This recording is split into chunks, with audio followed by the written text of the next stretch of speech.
अगर आप लोग भी अपने कंप्यूटर के अंदर विंडोज 10 से विंडोज 11 पर अपग्रेड करना चाहते हो तो ये वीडियो आपके काम का है। अपने कंप्यूटर के अंदर विंडोज 11 को इंस्टॉल करने के लिए माइक्रोसॉफ्ट ने कुछ मिनिमम रिक्वायरमेंट्स को रखा हुआ है। इस वीडियो में हम जानेंगे कि आप बिना किसी मिनिमम रिक्वायरमेंट के अपने कंप्यूटर के अंदर विंडोज 10 से विंडोज 11 पर अपग्रेड कैसे कर सकते हैं। तो बिना टाइम वेस्ट करे इस वीडियो को स्टार्ट करते हैं। अपने कंप्यूटर को विंडोज 11 पर अपग्रेड करने के लिए सबसे पहले हमें विंडोज 11 की ISO फाइल को डाउनलोड करना पड़ेगा। ISO फाइल को डाउनलोड करने के लिए सबसे पहले आपको किसी भी ब्राउजर में आ जाना है। यहाँ पर आपको टाइप करना है download Windows 11 and enter press करना है। यहाँ पर आपको माइक्रोसॉफ्ट के फर्स्ट लिंक को ओपन करना है। देन आपको यहाँ पर थोड़ा सा स्क्रॉल करना है। यहाँ पर आपको एक ऑप्शन दिखेगा download Windows 11 disc image. Select download पे क्लिक करके आपको विंडोज 11 को सिलेक्ट कर लेना है। देन आपको डाउनलोड नाउ बटन पे प्रेस कर देना है। देन आपको यहाँ पर लैंग्वेज को सिलेक्ट कर लेना है एंड कंफर्म बटन पे प्रेस कर देना है। देन आपको 64 बिट डाउनलोड पे क्लिक कर देना है और इसके बाद आपकी ISO फाइल ऑटोमेटिकली डाउनलोड होना स्टार्ट हो जाएगी। वीडियो में आगे बढ़ने से पहले हम बात कर लेते हैं हमारे स्पॉन्सर की, जो की है digikeycard.com। अगर आप लोग भी चीप में विंडोज एंड MS ऑफिस की कीज को परचेस करना चाहते हो तो आप इनकी वेबसाइट पर जाके चेकआउट कर सकते हो। यहाँ पर आपको विंडोज 10 एंड विंडोज 11 की OEM की 499 की मिल जाएगी। साथ ही साथ अगर आप यहाँ पर रिटेल की को परचेस करना चाहते हो तो वो भी आपको यहाँ पर बड़े चीप प्राइस में मिल जाएगी। आपको यहाँ पर माइक्रोसॉफ्ट ऑफिस की कीज भी देखने को मिल जाएंगी। इनको भी आप यहाँ पर बहुत ही कम प्राइस पर परचेस कर सकते हो। वेबसाइट का लिंक आपको वीडियो के डिस्क्रिप्शन बॉक्स में मिल जाएगा, जहाँ से आप अपने प्रोडक्ट को परचेस कर सकते हो। ISO फाइल डाउनलोड होने के बाद हमें इसको एक्सट्रैक्ट करना है, तो इसके लिए हमें एक और सॉफ्टवेयर को डाउनलोड करना पड़ेगा। तो आपको दोबारा से अपने ब्राउजर में आ जाना है और यहाँ पर टाइप करना है 7-zip डाउनलोड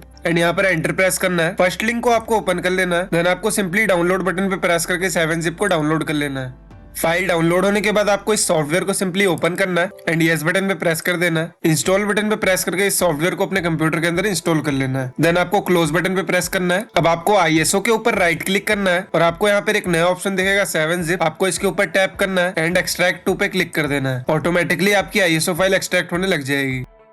हमारी ISO फाइल एक्सट्रैक्ट हो चुकी है एंड कमेंट सेक्शन में मैंने आपको एक लिंक प्रोवाइड कराया होगा, आपको उसके ऊपर टैप करना है। आप इस पेज पे रिडायरेक्ट हो जाओगे तो आपको यहाँ पे डाउनलोड बटन पे प्रेस कर देना है। इसके बाद जो फाइल डाउनलोड होगी आपको उसको डेस्कटॉप पे लेके आना है एंड उसके ऊपर राइट क्लिक करना है। देन 7-zip वाले ऑप्शन में जाकर एक्सट्रैक्ट हेयर पे क्लिक कर देना है। देन आपको इस फोल्डर को ओपन करना है। इस फोल्डर में एक DLL फाइल है, तो आपको इसके ऊपर राइट क्लिक करना है एंड कॉपी बटन पे प्रेस कर देना है। देन आपको ISO वाले फोल्डर को ओपन करना है, सोर्सेस फोल्डर को ओपन करना है एंड यहाँ पर राइट क्लिक करके DLL फाइल को पेस्ट कर देना है। रिप्लेस करने का ऑप्शन आएगा एंड आपको रिप्लेस बटन पे प्रेस कर देना है। इस प्रोसेस को करने के बाद अनसपोर्टेड PC वाली प्रॉब्लम आपके कंप्यूटर से हट जाएगी। अब आपको इस फोल्डर को क्लोज कर देना है, अपने ब्राउजर को भी क्लोज कर देना है। दोबारा से विंडोज 11 के फोल्डर को ओपन करना है। यहाँ पर आपको एक सेटअप फाइल दिखेगी, इसके ऊपर आपको डबल टैप करना है। यहाँ पर आपको कंफर्मेशन मांगेगा तो आपको यहाँ पर यस बटन पे प्रेस करना है।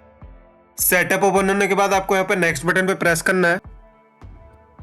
आपको यहाँ पर एक्सेप्ट कर देना है। जो फाइल हमने पेस्ट करी है उस फाइल को पेस्ट करने के बाद आपके कंप्यूटर के अंदर कोई भी अनसपोर्टेड वाला इशू नहीं आएगा और विंडोज 11 आसानी से आपके कंप्यूटर के अंदर इंस्टॉल हो जाएगा। Automatically keep personal files and apps का ऑप्शन आपको सिलेक्टेड मिलेगा। हम यहाँ पर जो अपग्रेड कर रहे हैं इसके अंदर कोई भी डाटा लॉस नहीं होने वाला है। अगर आप भी अपना डाटा लॉस नहीं चाहते हैं तो इस ऑप्शन को सिलेक्टेड रहने देना है। और अगर आप बिल्कुल फ्रेश विंडोज को अपने कंप्यूटर के अंदर इंस्टॉल करना चाहते हैं तो आपको यहाँ पर चेंज व्हाट टू कीप पे क्लिक करना है। इसके बाद आपको नथिंग पे सेट करके वापस से इस स्क्रीन पे आ जाना है एंड देन आपको यहाँ पर इंस्टॉल बटन पे प्रेस कर देना है। इसके बाद आपका विंडोज 10 से विंडोज 11 पर कंप्यूटर अपग्रेड होने लग जाएगा। ये काम हम एक अनसपोर्टेड PC के अंदर कर रहे हैं।